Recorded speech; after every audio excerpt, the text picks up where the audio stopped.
Dahulu kala, seniman bela diri Jiangnu biasa belajar seni bela diri untuk keselamatan dan perlindungan mereka sendiri terhadap musuh. Tetapi seiring berjalannya waktu, seni bela diri berkembang untuk membunuh musuh lebih efisien dan itu tumbuh menjadi lebih canggih dan rumit. Bentuk-bentuk sederhana menjadi serangkaian gerakan, dan teknik pernapasan mewakili dasar-dasar energi internal. Seniman bela diri meninggalkan benda pusaka kepada generasi mendatang dengan buku dan ajaran tentang apa yang mereka pelajari, memungkinkan seni bela diri berkembang. Seniman bela diri segera menjadi orang-orang yang lebih kuat daripada manusia normal karena mereka dapat berlari melalui pohon-pohon seperti angin, menghancurkan batu dengan tinju mereka, dan menebang pohon dengan ayunan pedang. Mereka segera disebut orang-orang Wulin. Namun, seniman bela diri ingin menjadi lebih kuat dan mereka berkumpul untuk membentuk klan. Mereka yang menginginkan keadilan dan kehormatan menyebut diri mereka sendiri kekuatan keadilan, dan mereka yang tidak peduli menggunakan kekerasan dan kekejaman disebut kekuatan kejahatan. Dan ada orang-orang yang mencari rute yang sama sekali berbeda, hanya mencari kekuatan, mereka disebut sekte iblis. Wulin saat ini berada dalam persaingan ketat antara ketiga kekuatan. Di selatan Jiangnu, ada sebuah tempat bernama 10.000 pegunungan. Itu diisi dengan ton puncak gunung yang menyebar luas di atas tanah, dan tempat ini dilarang. Itu karena tempat ini adalah rumah iblis setan. Di hutan yang dalam jauh dari kastil iblis, seorang anak lelaki yang tampak berusia remaja berlari untuk hidupnya. Bocah itu kelelahan dan terengah-engah, pakaiannya robek dan wajahnya penuh memar, menunjukkan bahwa dia telah mengalami pemukulan yang parah sebelum dia melarikan diri.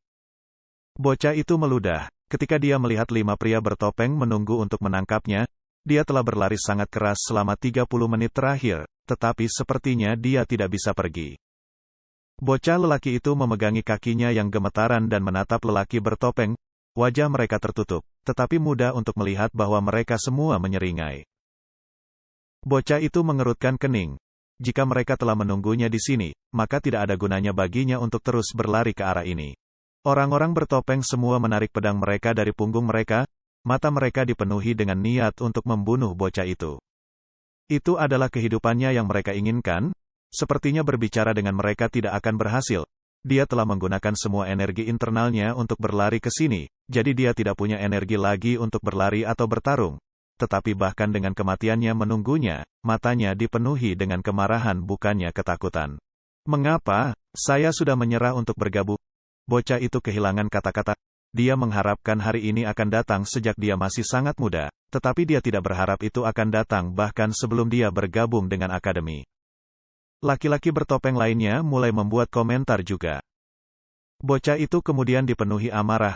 Kata yang paling dibencinya adalah kata-kata yang menghina ibunya. Jika dia akan mati, dia mungkin juga mencoba untuk melawan. Dia mengeluarkan belati. Dia belum pernah belajar seni bela diri. Yang dia tahu hanyalah apa yang dia amati dari mengawasi penjaganya, prajurit yang. Sayangnya, dia tidak melakukannya. Jika dia benar-benar mempelajarinya, keterampilan itu akan sangat berguna di sini. Laki-laki bertopeng itu tampak sangat bahagia. Lebih baik bagi mereka untuk membunuh seseorang yang tidak akan menyerah daripada seseorang yang akan memohon. Salah satu pria memberi perintah dan 4 lainnya menyerang bocah itu sekaligus. Dia pikir dia akan menahan mereka setidaknya untuk sedikit, tapi bukan itu masalahnya. Salah satu pria bertopeng menggunakan pedangnya untuk memukul pergelangan tangan bocah itu dan dia menjatuhkan belati ke tanah. Wajahnya meringis dan dia menatap lelaki bertopeng itu, tetapi lelaki itu memegang leher bocah itu. Wajah bocah itu memerah, tetapi matanya belum menyerah. Pada saat itu, seorang pria lain berteriak. Sebuah belati menusuk dagu pria itu.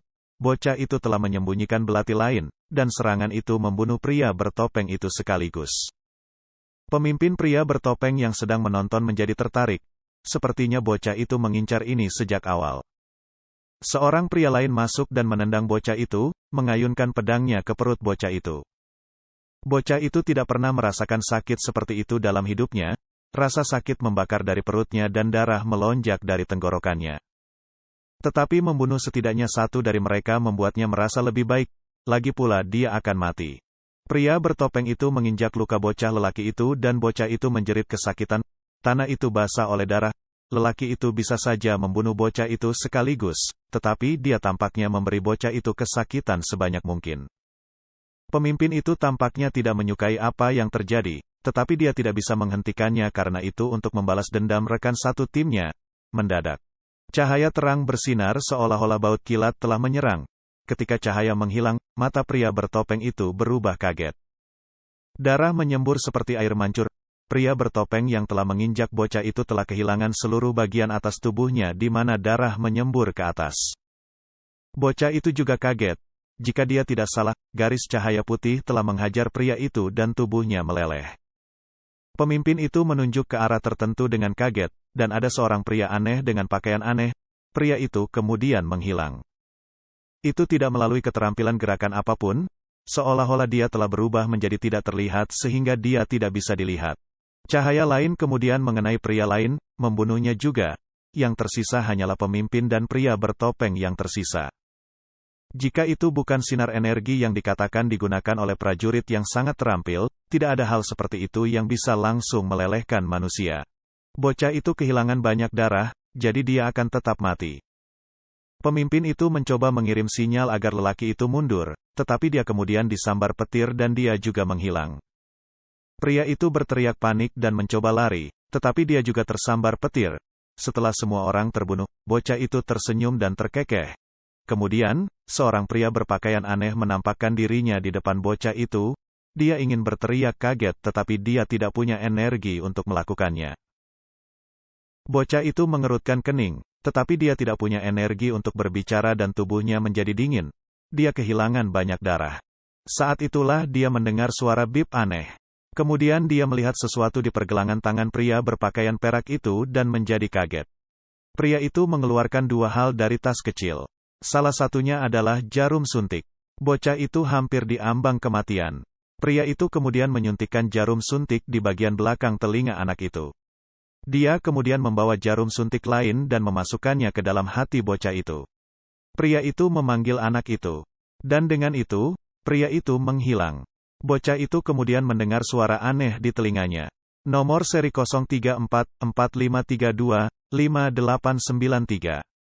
Mengaktifkan mesin nano generasi ke-7 dari Sky Corporation. Memindai data fisik pengguna. Sedang memindai. Kata-kata aneh terdengar di telinga anak itu dan cahaya aneh mulai bersinar dari tubuhnya. Rasanya seperti ribuan semut merayapi tubuhnya dan segera suara itu kembali. Pemindaian selesai. Keadaan darurat. Keadaan darurat. Ditemukan luka parah di perut pengguna. Kehilangan darah mencapai 13%. Memulai injeksi dan penyembuhan darah untuk mendukung kehidupan. Dan tubuh bocah itu mulai berubah. Itu adalah awal dari titik balik hidupnya.